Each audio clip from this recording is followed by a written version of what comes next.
আসসালামু আলাইকুম ভিউয়ার্স, সবাইকে জানাচ্ছি ফাগুনের অনেক অনেক শুভেচ্ছা। ব্লগটা আজকে সকাল থেকে শুরু করছি। সকাল না, ঠিক দুপুর হবে, কারণ সকালে ইয়াসিনের স্কুলে প্রোগ্রাম ছিল। সেই প্রোগ্রামের ভিডিও যদি অ্যাড করি না, অনেক বড় হয়ে যায়।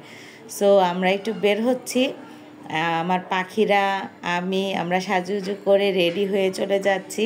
মেনলি দুপুরে একটু বাইরে কোথাও খাবো। আরিশা তো স্কুলে গিয়েছে, ওর বাবা ওকে নিয়ে আসবে। ওর বাবা তো আর অফিস ছুটি নিয়ে আমাদেরকে নিয়ে কোথাও যেতে পারবে না। তো ভাবলাম যে দুপুরে একটু কোথাও খাবো বাচ্চাদের নিয়ে, এইটাই আমাদের ঘোরাঘুরি। বাসা থেকে বের হয়ে যাচ্ছি, আমরা অলরেডি পৌঁছে গিয়েছি মতিঝিল, হীরাঝিলে। কারণ আশেপাশে ওর বাবার অফিসের আশেপাশে এটা ছাড়া আর কোনো উপায় ছিল না। তো আমরা পৌঁছে গিয়ে ওর বাবার জন্য অপেক্ষা করতেছিলাম। তো ওর বাবার একটু দেরি হচ্ছিল, তো আমরা ভাবলাম যে আমরা ভিতরে চলে যাই। ভিতরে গিয়ে আমরা খাবারের অর্ডার দিয়ে দিয়েছি। এখন বাচ্চারা খুবই বিরক্ত করছিল, আম্মা খাবার কখন দিবে। তা আমি ওদেরকে খুশি রাখার জন্য ভিডিও করছিলাম, তারপর একটু সাজুগুজু করে দিচ্ছিলাম, ওদেরকে একটু আনন্দ দিচ্ছিলাম, যেন ওরা খাবার কেন দিচ্ছে না ওটা যেন ভুলে যায়। আর আরশির কথা হচ্ছে, আম্মা এখানে কেন আসছো?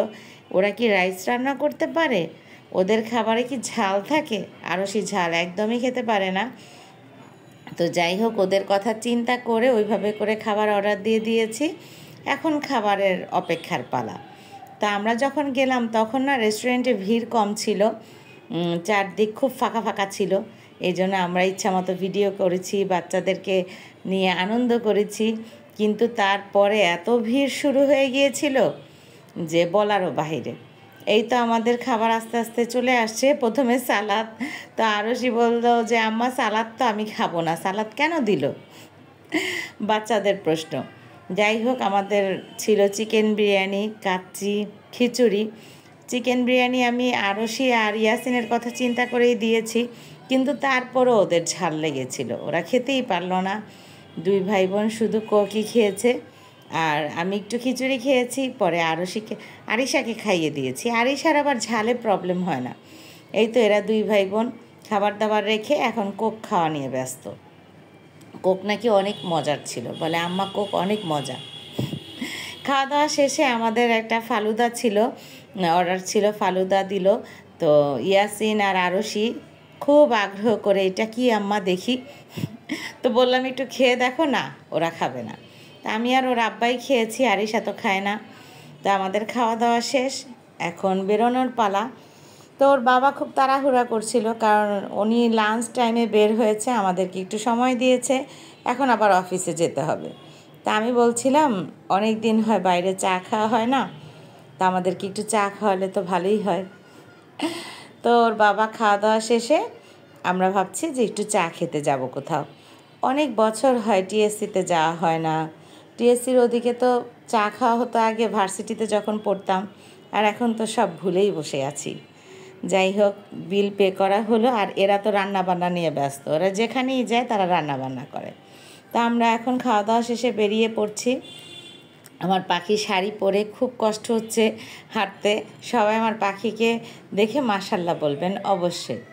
এই তো আমরা চার দোকানে চলে আসছি, চার অর্ডার দেওয়া হয়ে গেছে। দুধের স্বাদ ঘোলে মিটানো আর কি। টিএসসির চা খেতে মনে চাইছে, তো ওর বাবা বললো আমাদের অফিসের পাশের চা খাও।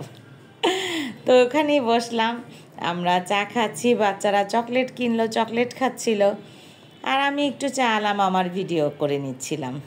আর এখানে আরিশা পাখিকেও বললাম চা খাওয়ার জন্য, ও খাবে না। আমার বাচ্চাদেরকে সবাই দেখে মাশাল্লাহ বলবেন, দোয়া রাখবেন সব সময়।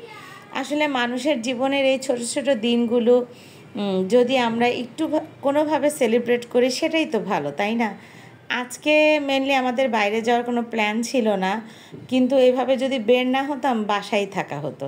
তো ভাবলাম আরিশা, সবাই আমরা হলুদ পরেছি, আরিশার আসলে হলুদ শাড়ি কেনা হয়েছে, কিন্তু ও তো শাড়ি কীভাবে পরবে, স্কুলে তো শাড়ি পরে পাঠানো পসিবল না, যার জন্য ওর শাড়িটা আসলে বাসায় ছিল। ইনশাল্লাহ কখনো একদিন পরাবো। তো এই তো বাসায় চলে আসলাম আমরা সবাই। দোয়া রাখবেন আমাদের জন্য সবাই। দেখা হবে নেক্সট কোনো ভিডিওতে। ততদিন পর্যন্ত আল্লাহ হাফেজ, আসসালামু আলাইকুম।